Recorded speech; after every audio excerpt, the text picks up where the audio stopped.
Hello and welcome to another episode of Two Guys and a Chainsaw. I'm Todd. I'm Craig.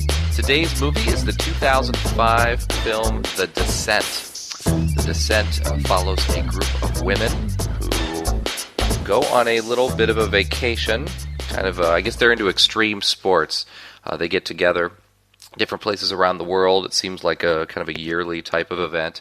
And this time they decide to go caving. And it does not go well for them. I saw The Descent in the movie theater and absolutely loved it when it came out. I just fell in love with this film, and I actually had not seen it since. This was a really fun thing for me to revisit. What's your history with this movie, Craig? I saw the movie in the theater too, and I don't remember if they just had a good marketing campaign or what, but I was really excited about it, and it was one that I was able to convince my partner to go to with me. And we went, and we were the only ones in the theater, except for right before the movie started, this other lady came in by herself and sat about 6 rows behind us.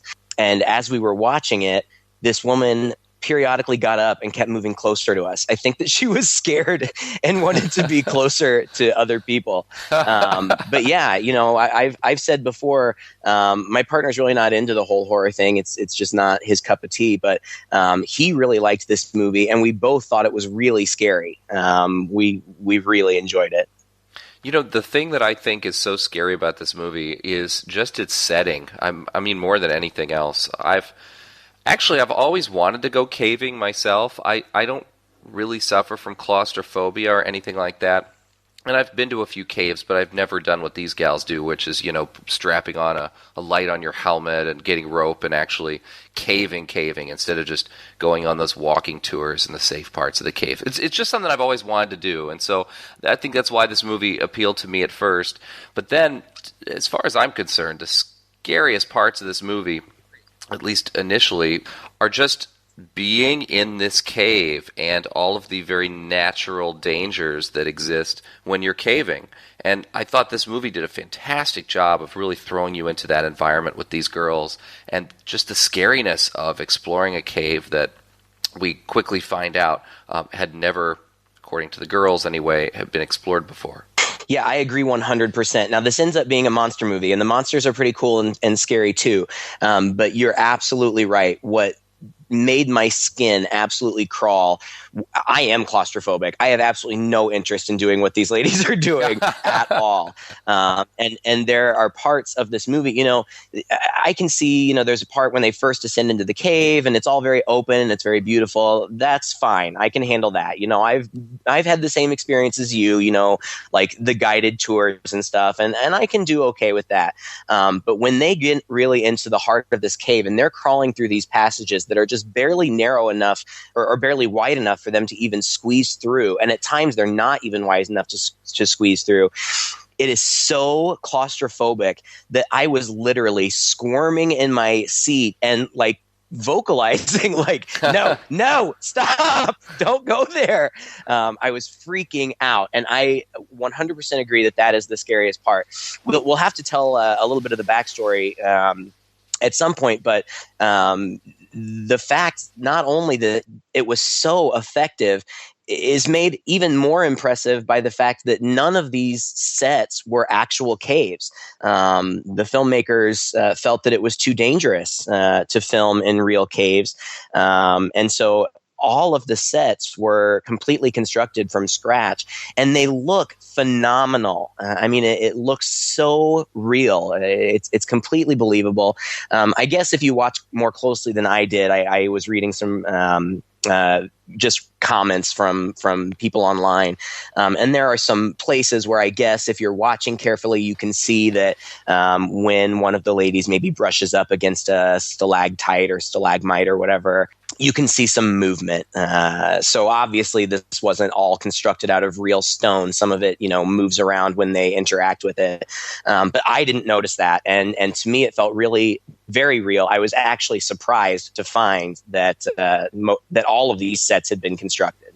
Yeah, and I was actively looking for the seams. I was looking for repetition. In a lot of these kind of movies, if it would be very expensive to do a full-on cave set because these women explore quite a bit of cave. So you imagine that they're going to reuse parts of the set. You're going to maybe see rocks later on in the cave that you saw earlier.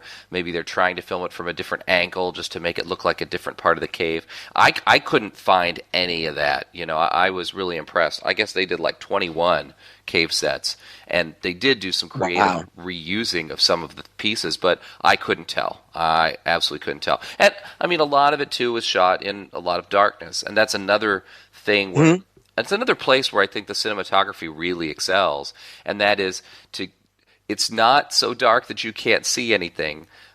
Sometimes movies can be so dark that you have a hard time. And that makes me so mad. Yeah, right? It's really annoying. It makes me so mad when you can't even see what's going on. It just infuriates me. And that's not the case here. If anything, they do a lot of really cool stuff with lighting. Like the girls have various lighting instruments. Like they have road flares, and they have like these big like green luminescent light sticks, and they have flashlights, and they do different stuff with, like, they have a camcorder that they have night vision on. And so there's various effects. If anything, I felt that sometimes it was a little bit unrealistically bright for being supposedly 2 miles down in a cave. And it seemed like the lighting was sometimes coming from sources other than the light sources that they had with them. But I would much rather that than having it be so dark that I couldn't tell what was going on. That infuriates me in movies, and it's not the case here, fortunately. Yeah, that's right. The lighting was never really distracting, but it did, at the times when it needed to be, give you a very believable sense of what it might be like to be in a cave with limited lighting. So the backstory is important. I mean, you'd already mentioned that it appears that this is kind of maybe an annual thing that this group of girls gets together to do. And it seems like there's kind of a core three of the girls. There's Sarah, who is our main character, and then she has a friend, Beth, and they seem to be very tight. And then there's a third one named Juno, who is of Eastern descent, it appears. And those three seem to be the core. And then it seems like maybe the other three girls that are with them, Rebecca and Sam, who are sisters, and Holly, who is seemingly kind of a new friend of Juno's. I don't know if this whole group has been together before, but definitely those three have history: Sarah, Juno, and Beth. And when we first meet them, it opens up their whitewater rafting. And this is apparently they're reaching their destination. Sarah's husband and daughter are there waiting for them. And they come through, down this river in the whitewater, and all of that is done practically. The actresses all did that themselves. There was no stuntmen or anything. And it's pretty cool. And they're laughing and having a good time. And somebody pushes Juno in the water. It's all in good fun. Everybody seems to be having a great time. Sarah leaves with her husband, Paul, and their young daughter, who I would guess was maybe 4 or 5. She's sitting in the car seat on their way home. She's kind of sitting in the center, in the back seat in her car seat. And Sarah's talking to her, and she seems a little bit distracted for some reason. And her husband, Paul, turns to look at her, to talk to her. And you see approaching them right away, this car coming right at them. And it seems like Paul is veering a little bit over into the wrong lane, and they crash. And it's a terrible, terrible accident. Sarah wakes up in the hospital. First, she has a little kind of dream where she sees her daughter sitting with a birthday cake. But then she fully wakes up, and she starts exploring the hospital. It seems kind of desolate. I don't know if this was still kind of her supposed to maybe still kind of be in a dream, or she's not fully, conscious yet, but there's nobody else around, and suddenly the lights start going off, and it's kind of that classic horror movie shot where somebody's running down a hallway and they're just kind of trying to race the lights as they go off one by one. But eventually she runs into the arms of her friend Beth, and Beth comforts her and tells her that her daughter is gone, and of course she breaks down on the floor in the hospital, and Juno is there too. And she's clearly very upset also. And then we skip to a year later, and it's Sarah and Beth, and they are on their way to meet with Juno and some of these other girls to go on this caving trip. So then we're introduced to the other characters. They're converging in these cabins. Juno checks in with Beth and says, how is Sarah doing? And Beth says, well, she's here, so, it must be better. And then we just kind of have a little bit of exposition. It's not very long, where they basically just do kind of girly slumber party stuff. They drink and they, talk and have a good time. And it's the next morning when they get up that they are going to head into this cave. And they drive out there. It's supposedly in Chattanooga State Park, I think, which is, if I remember correctly, it's a fictional park, but it was supposed to be based on the same forest and river that Deliverance was set in. And they find the cave. Right before they find the entrance to the cave, they find this big, huge dead deer that they are curious about, but not much is made of it at that point. And then they get into the cave. They spelunk down into this huge hole. And from there, the rest of the movie takes place in these caves and what they have to go through in there. That's right. And leading up to this, there are a couple small elements that, I wasn't quite sure what to make of at first. I don't know if you picked up on this at all, Craig, or if it's just something I read into the movie, but during that opening sequence, when they get out of the water after whitewater rafting, Juno gets out, and I think she sees Sarah's husband there really quick, and she takes her helmet off, and it seems like they exchange some kind of look. And then when he goes over with his daughter to greet Sarah, she kind of looks after them. And I got this sense that maybe there was an affair or some kind of illicit relationship going on, or even just some jealousy between Juno and Sarah's husband. Did you pick up on that at all?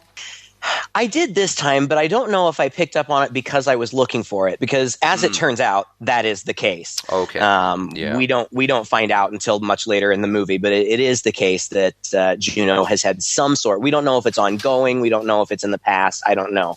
But there was something going on. So this time I was specifically looking for it, and yeah, there seemed to be maybe some little furtive glances or whatnot. If you weren't looking for it, I don't know that you would notice, but it's subtle. But yes, I did pick up on it too. Yeah, and also I think Juno makes some kind of comment in the cabin too about how you're not the only one who lost something or we all lost something that day, which seems to be imbued with some meaning there. Yeah. So but that is about all of the character development that I think really happens in this film. Maybe my only criticism, and it's not really a criticism because I didn't really miss it, is that you don't get to know these characters too well on a deeply personal level before they go into the cave and things start happening to them. You don't get a lot of backstory. It's more the backstory of events. This seems to be, as far as I am concerned, more of a plot-driven movie than a character-driven movie. And that's not a knock on it. It's just, I think, the kind of movie it is, except for this relationship between Sarah and Juno, and the fact that it's pretty obvious that Holly, for example, is kind of a headstrong, maybe one of the more reckless of the group. You don't get those carbon copy type, where each character here has their own particular personality quirk and their own particular issue that they have to solve or whatever. You don't see that, which is actually, I think, a good thing. It's a little less formulaic in that way than other movies might try to do. I think particularly like of other films with large casts, ensemble casts that are thrown into messed up situations. Maybe the Saw franchise or something like that, where it seems like each person has their own quirk and they have to work through it. Oh, Nightmare on Elm Street, it's kind of the same way, right? Friday the 13th definitely is not. Usually those characters are pretty stock. These characters seem like real people without coming across as stock, Yeah, I completely agree with that. I don't think that they're without character, though. I just feel like there's really no need for us to know a whole lot about their backstory. They seem like real people. And I think that because I was watching this one more closely than I did the first time around, I noticed little things. Like I hadn't realized in the past that Rebecca and Sam were sisters. monsters. But paying close attention, seeing that dynamic, you really do see them interact like sisters. They're really kind of primarily concerned about one another. Sam is established early on as being a med student, and that kind of somewhat comes into play a little bit later. Like you said, Holly's the more reckless one. That's kind of significant later. So, right, we're not given a complete character sketch of any of the characters, but they feel real, and it feels like a real group of women who might find themselves in this situation, aside from mutant monster bat people. I don't know how realistic that is. But like you said, initially, what's so scary about it is the actual dangers of cave diving. They first of all of the girls think that this is a chartered cave system because Juno has told them that it is. And in fact, Juno has had Beth do some sort of call. I don't know what it is. I'm not a caver, so I don't know how this works. But apparently they've spoken to park rangers or something so that if they weren't to show up where they were supposed to be at a certain time, people would know to come look for them. As it turns out, that's no good because Juno lied and they are actually in an unexplored system. But it's when they start, like I said, at first it's kind of this big, cavernous, beautiful cave. But then they have to go down this really deep chute to get more into the interior. And again, even once they're down there, it's still kind of big and open. They throw a flare, and the flare kind of illuminates red, this big open cave. And Sarah kind of feels like maybe she hears noises, but she's kind of been having auditory hallucinations, hearing her daughter laugh ever since the accident. So it seems like she kind of brushes it aside initially. But when they actually start moving deeper into the cave, that is when I was just on the edge of my seat. They are crawling through these tiny, tiny crevices, passages into larger areas of the cave. And it just made me so uncomfortable. Like I had a physical reaction in my body. My heart was racing. I was tense. I was shaking. And they do a really good job with that, to the point where I think it's the first passage they go through. It's either the first or second very narrow passage they go through.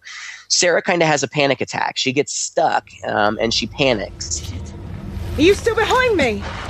Yes.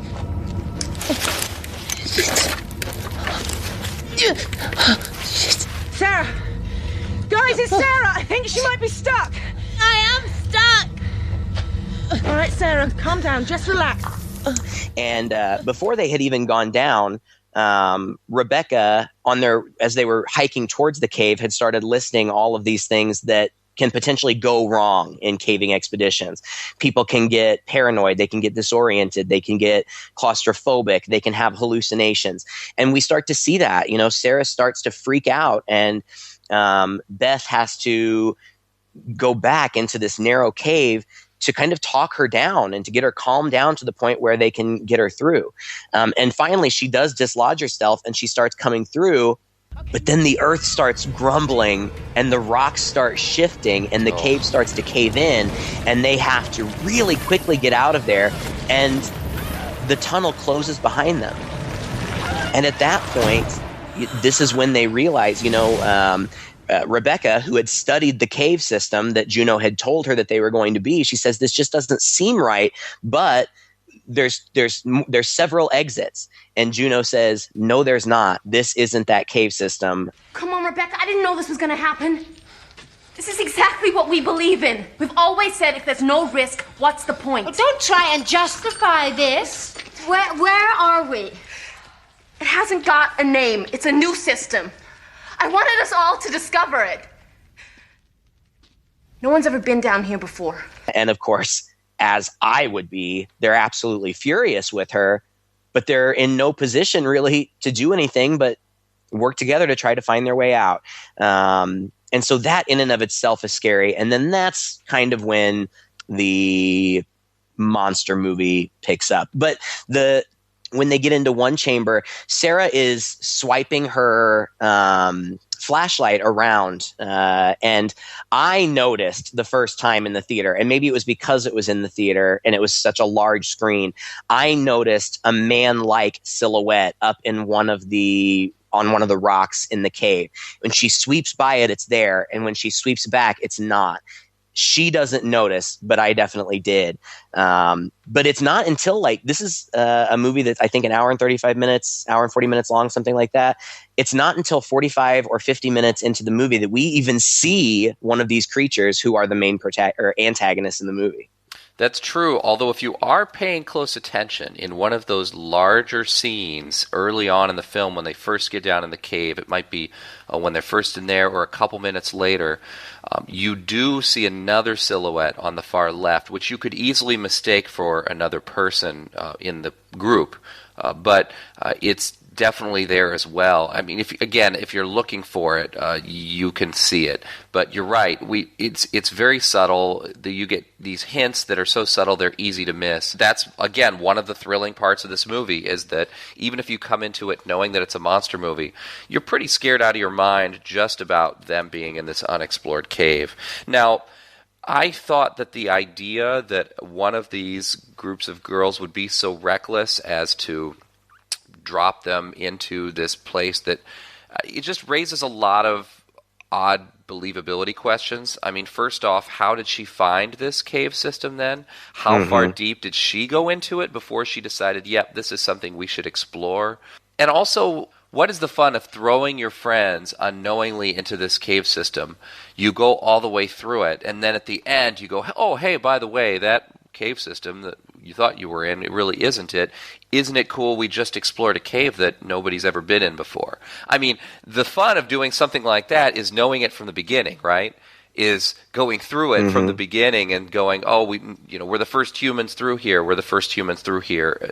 So the idea that she would just keep this a secret and to spring it on them at some time later in the future just seemed like an odd thing for anybody to do. And I felt that was kind of a bit of a plot hole here. You know what? I disagree with you on that because I think that what they're trying to establish is that Juno is selfish. She doesn't think about other people. She only thinks about herself.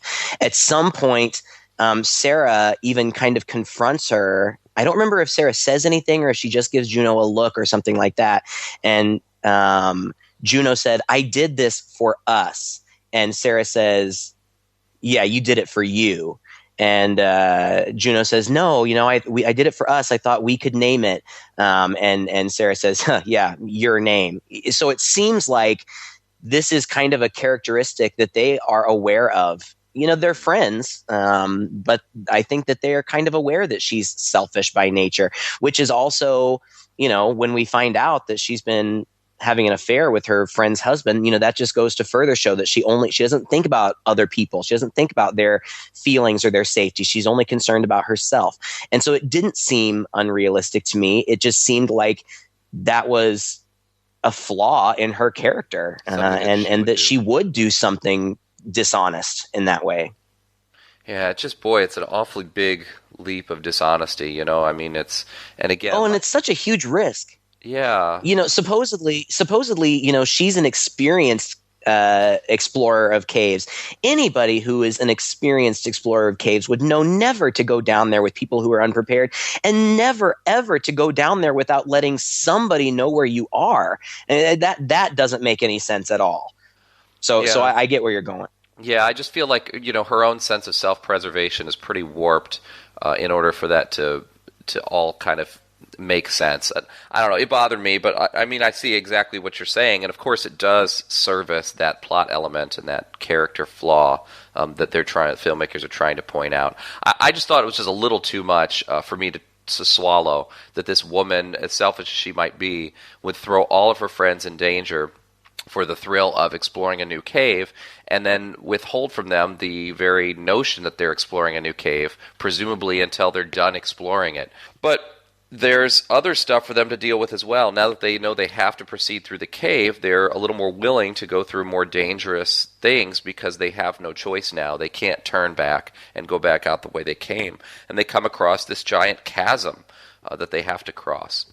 I thought this scene was extremely tense and exciting as well. Mm-hmm. And I assume that even though they're inexperienced cavers, it seems like the girls do these extreme sorts of sports or into them. So at least one or two of them has done climbing, mountain climbing.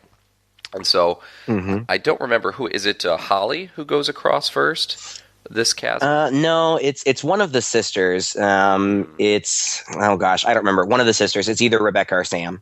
Right. And so they have this really tense scene where they basically are climbing across, hanging from the ceiling, and putting in anchors into the rock above, string rope through it, both for safety and to be able to get another rope across there so that the other gals can get across. It's a really intense scene, and one thing that makes it even more intense is when she's almost all the way across and she sees what is obviously an anchor there, an older style anchor, but somebody has been there before, which raises all these questions in your mind, like what happened to them?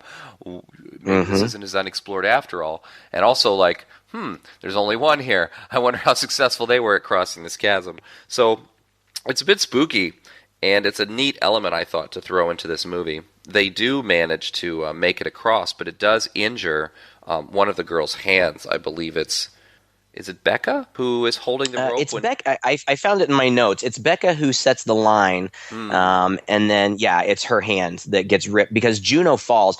They've lost one of their in the cave-in. One of their rope bags got left behind, and they can't get back to it. So they need all of the equipment they can get. So Juno's the last one who crosses over, but then she has to remove all of the anchors so that they'll and the rope so that they'll have it for later if they need it. And she's tied in, but she falls, and Becca is holding the rope, and of course it burns and cuts her hand. But they're okay. They pull Juno up, and they keep going from there. And that's when they go into another chamber where they find cave paintings. No, look at it. What do you see? But the mountain, the cave, and there's two entrances. Which means there's another way out? Let's find out. So that gives them a little bit of hope that there may still be a way out of this. And Holly takes off running.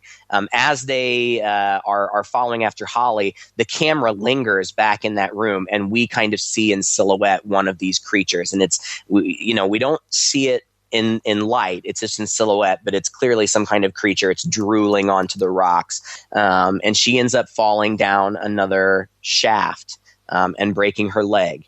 Ugh. They are able to get down. They're able to get down to her. Yeah, and it's really gross. It's one of those deals where you see the bone jutting out. Ugh, it gives you the heebie-jeebies. But it's down there while Sam, who's the med student, while she is trying to set Holly's leg, again, Sarah thinks she hears something. She hears some strange clicking sound. And she goes to explore, and she's shining her light around, and she shines her light directly on one of these humanoid creatures. There's no question this time that she sees it. She sees it fully lit in the beam of her flashlight. And this is the first one of the best looks that we get of the creatures. They're obviously nocturnal. They're all white, completely pale. And they were designed, I read, to look like Nosferatu from the old black and white movie. And they do. Like a very juicy and gross Nosferatu. And they, I think, are genuinely scary. We've seen this idea many times before. These underground dwellers going, all the way back to H.G. Wells and the Time Machine and that type of thing. But these have a really distinctive look. They have kind of a vampiric look about them, but it's maybe even a little bit more bat-like, more golem-like. They've got kind of pointed ears, white dead eyes. They're hairless and slimy. They've got these, incredibly sharp teeth. They appear to be some sort of humanoid, and they've definitely got human characteristics. They have the physique of a human being, but they are certainly far from human. And I thought that the creature effects here were excellent. I found them to be genuinely scary. Yeah, they really were. And also, when they film the creatures moving around, they do some tricks with the camera where they'll speed things up a little bit or they'll drop frames. So they also, at first, seem to have a kind of different way of moving. So even though they seem human, and I don't know about you, but I imagined, after all was said and done, that maybe when you're trying to think of an origin for these creatures, that maybe these are like earlier humans that just are in the process of evolving and never really did, and just ended up evolving into these night creatures inside this cave. They've got that human appearance, but then their muscles and the way their movements and things really adapted to be able to scurry across the ceiling or to be able to climb around the rocks really quite easily. And of course, here's one of those situations where you're in their world. They have the distinct advantage over you, and that alone is scary, because not only are these women in a situation where one of them has a broken leg and they're inexperienced climbers, but they're now in the den of these monsters who know every corner and know every angle. And even though the monsters clearly have some limitations, obviously they work out pretty quickly that they're blind, and so they can only hear, and that works out to the women's advantages at certain points. But of course, the women can't really see that well either in these dark caves, and their lights are going to be going out. So they were relying on sound between them in order to meet up and find each other. So they can't help but call out at certain points in the movie just to be able to orient themselves and to find each other, which of course brings more monsters in. And you also never get a sense of how many monsters there are either. They do climb up over this ledge at one point and into bunch of bones, and they pull one of the camera aside that has the infrared on it, and they look out across it, and they can see that there is just hundreds upon thousands of bones from carcasses long dead in there, which again is a good thing, because it tells you that there must be a way out that's near here, because how do these bones get in here from the outside? But then it's a very ominous and scary thing, like what is eating up all these creatures that we don't know about. So yeah, it's really a neat setting, and for a monster movie, it's really well played, I think. Just the whole creature design, the atmosphere, the place the creatures are, the fact that we don't know how many there are. Is this a clan of creatures? Is this one that they have to overcome? All of those things become a little more clear as they go on and essentially battle these creatures throughout the cave in their efforts to get out. Right. And from this point, everything happens really quickly. Well, Sarah sees it, and then she comes back to the other women and says, I for sure saw something this time. I can tell you exactly what it looked like. They think that she's just paranoid, that she's hallucinating. But it's when they get out the infrared camera, one of them starts swinging it around, and she's swinging it around looking at the other women, and the frame swings to two of the girls, and one of the creatures is standing right behind them. Oh man! And so that's I love. Oh my gosh! There's lots of jump scares in this movie, and I'm not usually a huge fan of jump scares, but there are some pretty effective ones in this one. And I remember literally jumping in the theater at that one, and maybe screaming a little bit too. But from that point on, everything moves really quickly. Once they see that one, they really fall under attack right away. At least two or three of these creatures. And the creatures first go for Holly because she is injured. Somehow Sarah gets separated. I feel like she falls somewhere and is unconscious for a minute. Sam and Becca get separated off together by themselves. Juno is left to try to defend Holly. She's trying to protect Holly because Holly can't protect herself, but she's failing. These creatures are eating Holly. They're pulling her away, and they're attacking her as well. And Juno puts up a really good fight. She takes a couple of them out, and then in what is a very scary moment for her, she hears something behind her, and presuming that it's another one of the creatures, she swings around with her climbing pick and nails Becca nails Beth right through the neck. I mean, it's clearly a fatal blow. There's not going to be any recovering from that. And there's really nothing that she can do but to leave her there. And that's what she does. But we see that after she leaves, we see that Becca had grabbed her necklace off of her neck, grabbed Juno's necklace off of her neck and is holding it. And that becomes important later. At this point, it's difficult to even talk about what goes on next because everything happens so fast. Yes. What do you think? Yeah, you're right. It really is. I mean, things happen quickly. Sarah ends up kind of watching the creatures descend and eat Holly because she's got the camera, but she's trying to be quiet.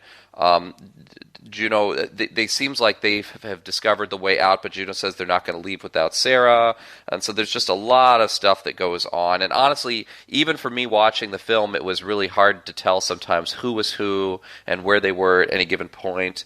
But Sarah finds Beth, and eventually, and that earlier scene you were mentioning where Juno ends up leaving Beth, it's really quite sad. Obviously, it's sad because of what just happened, and it didn't have to go that way. But also because Beth reaches out, and in her gurgling, keep in mind she can't really say anything much because of her throat, but she does say, "Don't leave me." And the fact that Juno ends up leaving her, I know, like you kind of said, there's really nothing more she could do for her. And she's just really putting herself in more danger by hanging out. What are you going to do? But in the same sense, it's so tragic that this girl's going to have to die alone, that she pleads for her not to, and she leaves anyway. And I think the movie is trying to set us up here for this moral quandary of sorts. It's not only is Juno a reckless person, but maybe she's not... She's extremely selfish. She's just looking out for number one. Although I didn't feel that was 100% true, that seems to be the brush that she gets painted by with her friends. Yeah. And when her other friends find out that through the necklace, one of her, who was it who comes in? It's Sarah who comes in and discovers Beth.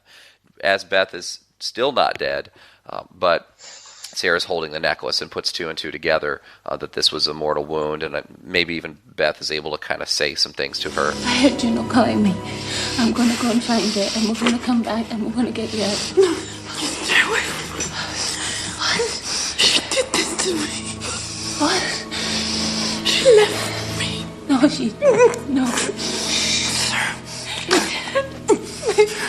Don't trust her. You find your own way out. But then she shows her the necklace, and she says, "Oh yeah, that is Juno's necklace." And she said, "It's from Paul," and Paul was her husband. Now this, and Sarah looks at the back of the necklace, and it's engraved with some romantic message like "love every day" or something like that. And so Sarah comes to the realization now that Juno had an affair with her husband, and perhaps that's why she was so upset after the accident. But again, you had kind of a problem with the writing with Juno getting them down in the cave. I kind of have a problem with the writing here. Why wouldn't Beth have told Sarah this before? That doesn't make any sense to me. Yeah. Why would she continue to be friends with Juno and allow Sarah to be friends with Juno if she knew that Juno was having an affair with Sarah's husband? That doesn't make sense to me, and I don't really know how to resolve that. Yeah, I agree with you. I feel like that was really shoehorned in, and her discovery of it's really shoehorned in, and it's all it's all pretty convenient, that she grabbed a necklace and it happened to be a necklace with the thing, and that Sarah, even in her state of mind, is going to put two and two together. And honestly, you're in the caves and you're struggling to live. At some point, I don't feel like your brain is going to let you dwell too hard on these facts of events that happened in the past. You're probably a lot more focused on getting out of there, and I don't want to say willing to let things slide, but you're not going to sit and have an emotional moment. And although I get that Sarah's coming unhinged here, she's been unhinged through this whole thing. Maybe she is just sort of slipping into her own self, and this just adds to that.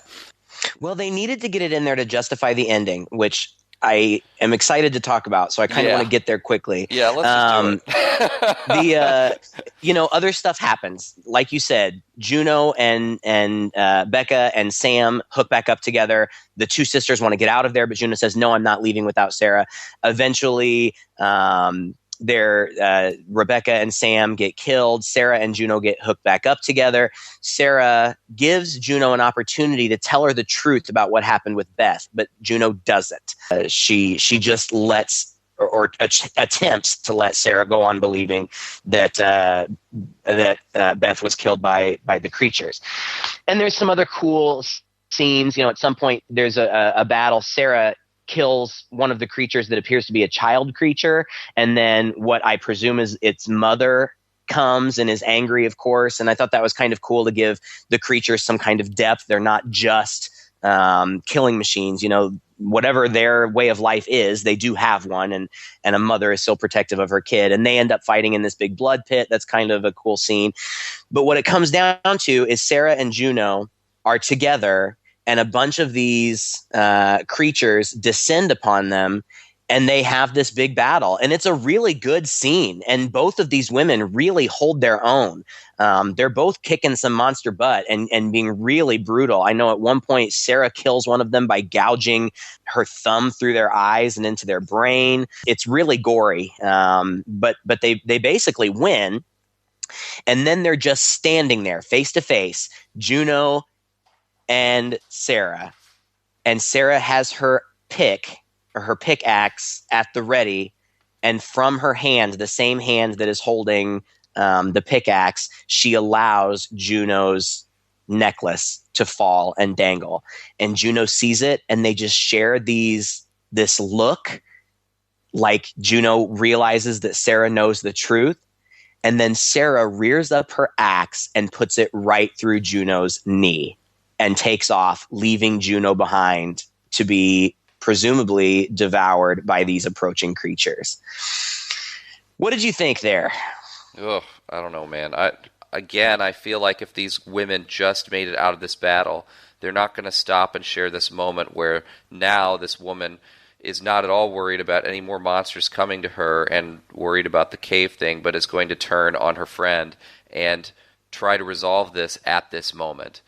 I still feel like it's a little more realistic that their primary goal is to get out of the cave, and they're going to get out of the cave first and then have their moment. So again, it was a cool scene. It added some drama to the film. I didn't feel it was particularly realistic. And also, what she whacked her leg. That's pretty cruel that she didn't just, if she wanted to offer, she didn't just offer. It seems like she, in a sort of premeditated way, did something that the Sarah that we saw before she went in the cave wouldn't have ever considered, which is not just offer friend, but do it in a very cruel manner. But it can be argued, obviously, look, this woman's been through a lot. She's been suffering for at least a year or two. With this knowledge, she's been unhinged for a while, and this is just what set her off.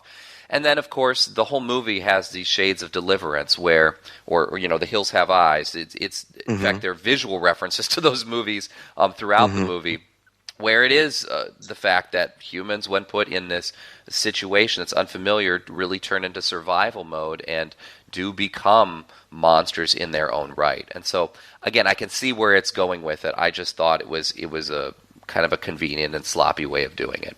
I think that I understand where they're going with it too, and I think that the title is suggestive of that. It's not just a descent into the caves, but it's a descent into madness, or a descent into kind of this primordial state. And I get that, but it just bothers me. It makes me lose sympathy for Sarah, and I think that why did she get her in the leg and not the head? Well, my feeling is maybe she wants it's a tactic to slow the creatures down. If they have to stop and deal with Juno first, that maybe buys her a few extra seconds. That's what I was thinking. But yeah, it does seem really cruel. And okay, I get it. Juno killed Beth, but it was an accident. And yes, Juno had an affair with her husband, but is that still something that she deserves to die for? I don't know. I think that the filmmakers were throughout the movie trying to really heavy-hand it so that we wouldn't feel as much sympathy for Juno. But I just ended up feeling really bad for her, not even having an opportunity to try to make amends, especially since the two sisters had wanted to leave Sarah a long time ago, and Juno wouldn't leave. She wouldn't leave without Sarah. Yeah. And of course, Sarah doesn't know that, but it's just, it's a sad irony. And I don't know. It leaves me unsettled, but maybe that's what they were going for. Yeah, and I know where you're going with this. And I think that maybe is intentional when you look at the ending that you and I saw in the theater.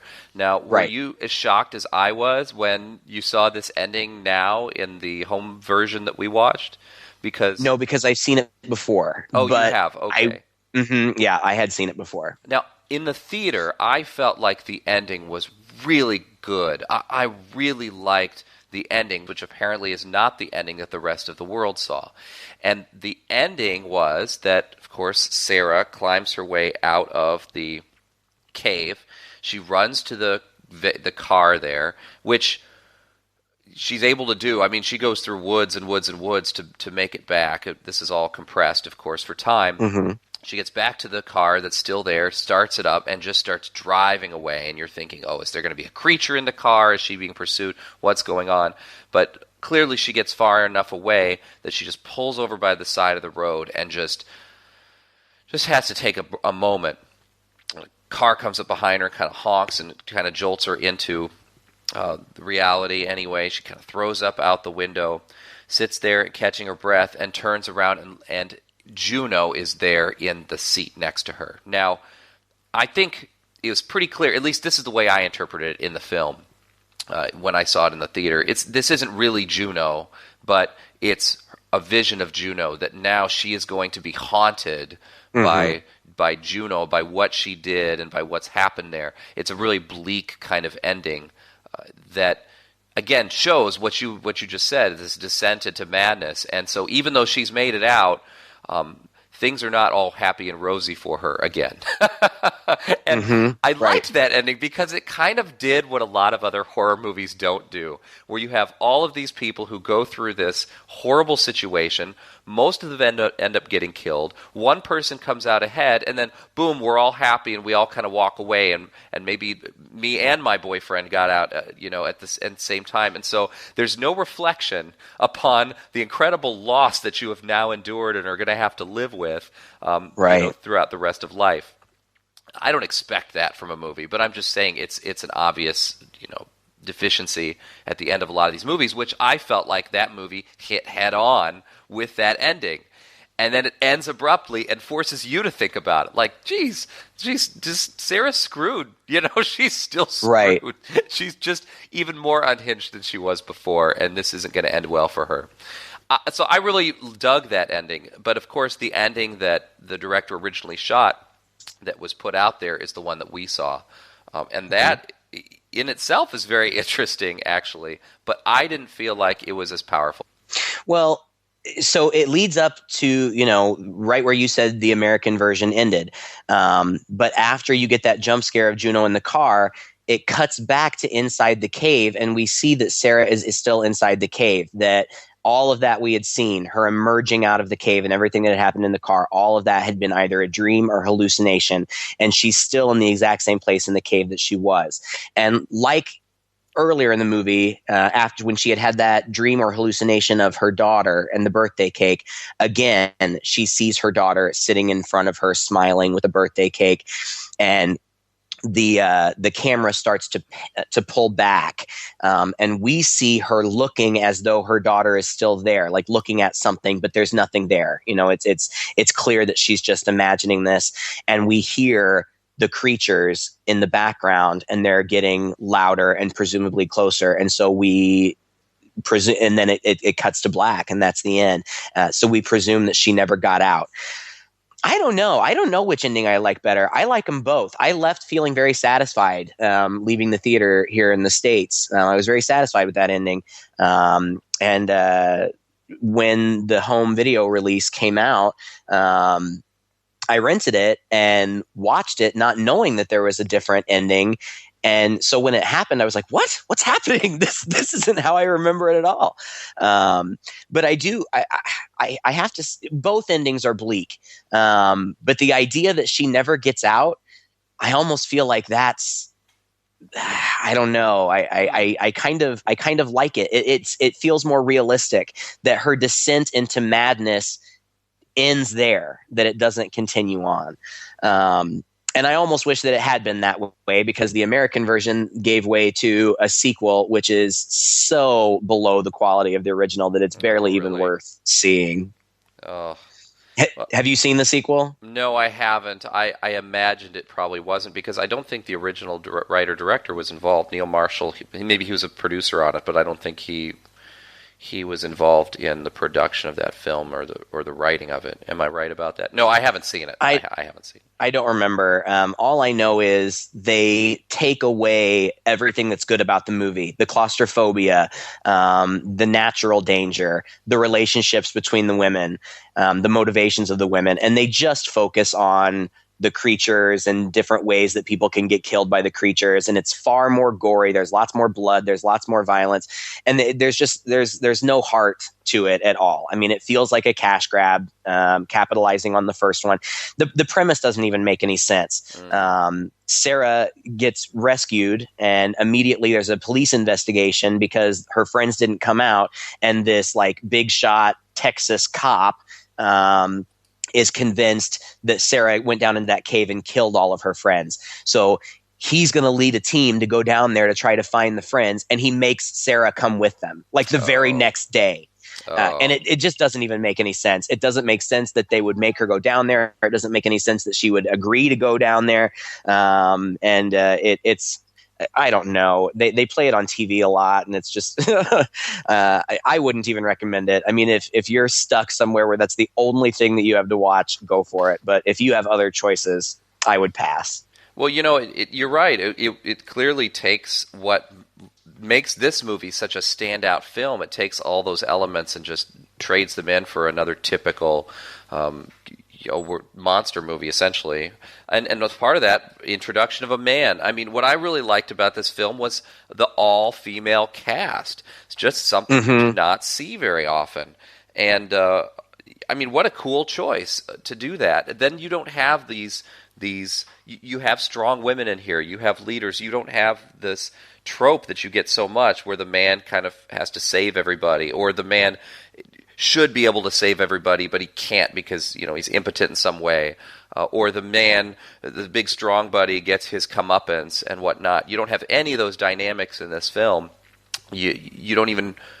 It just makes it feel fresh. It makes it feel fresh for the horror genre. No love interest thing going on either. Right. These are just friends, and they're relying on each other, and they have complicated friend relationships. Yeah, it's just I really dug that about this movie, and maybe that's a good part of what draws me to it as well and makes it so different and unique. Of course, also it just has shades of all these other movies that have come before it that are not necessarily horror films. I guess you could call Deliverance a horror film. It's kind of a survival movie. The Hills Have Eyes, I kept thinking about that, where, again, just like Deliverance, it's just the outsiders coming into a world where they really don't belong. And even Apocalypse Now, I mean, there were some just straight-out nods to Apocalypse Now. I'm thinking particularly the scene when she's wading through, I think it's Sarah at one point ends up kind of wading through, almost swimming through blood.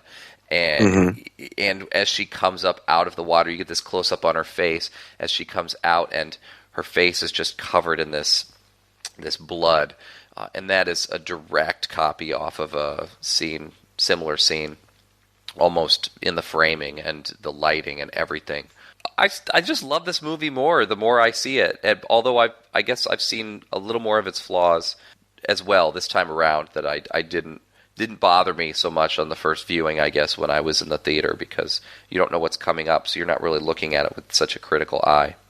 Yeah, I think it's a really good horror movie. Really, really solid. I think something else that I liked about it, all of these actresses, they're from different parts of the world, and some of them have success. Like I looked up the actress who plays Sarah, and she has lots and lots of acting credits. But I personally don't recognize these women from anything else. Yeah. So you believe them as their characters. If this had been a bunch of young Hollywood actresses, I don't think it would have been as effective. These seemed like real people, like you said, with real personalities, complex relationships, and I think that is one of the things that I appreciate about it most. Yeah, and even today, like you said, you can go back and watch this movie that's over 10 years old, and you still don't know any of the actresses, so it has that same effect on you. It's pretty cool. It's pretty cool that way. Neil Marshall, the director, cited Fulci and Argento as an inspiration. Did you read that? No, I didn't read it, but I can see it, especially with the use of color. There's a lot of shades of Argento there with the reds and greens and that kind of imagery. So I hadn't read it, but I definitely see it. There's also a really interesting moment in that movie where there's almost an artsy point where they are under attack, but instead of all of the flailing and attacking, there's almost this moment where we just get a few shots of the creature. Just a close-up of his face and he looks gross, and then a shot from him from another angle when he's glowing. And it just seems like the camera, its sole purpose is to dwell on the grossness and the disgustingness of this creature, and it's a kind of a shocking moment, I thought, in the movie that just suddenly pulls you out of the action, and it's like time stands still, and now we're just going to show you a bunch of gross shots of the creature. And I felt like that was totally like something that these Italian directors would completely do. Almost a nod to Fulci there. And I appreciated that as well. I mean, Neil Marshall, he did Dog Soldiers before this. That's something we should probably put on our list. I haven't seen it, but I've heard really good things about it. I know, that's so funny. I didn't realize that. And that was his first movie, and this was his second. And just the whole notion of Dog Soldiers, and I've seen the cover art and stuff, it just seems so silly to me. But I, too, have heard really good things about it from other horror fans. And I love this movie. So, yeah, we definitely should give it a shot. Well, thank you again for listening to another episode. If you enjoyed this podcast, please share it with a friend. You can find us on iTunes and Stitcher. We're also on social media. We have a Facebook page that you can like and follow. Also share with friends and reach out to us. Let us know what you thought of this episode. Let us know what you thought of this film and any other films that you think we should see into the future. Until that time, I'm Todd. And I'm Craig. With Two Guys and a Chainsaw.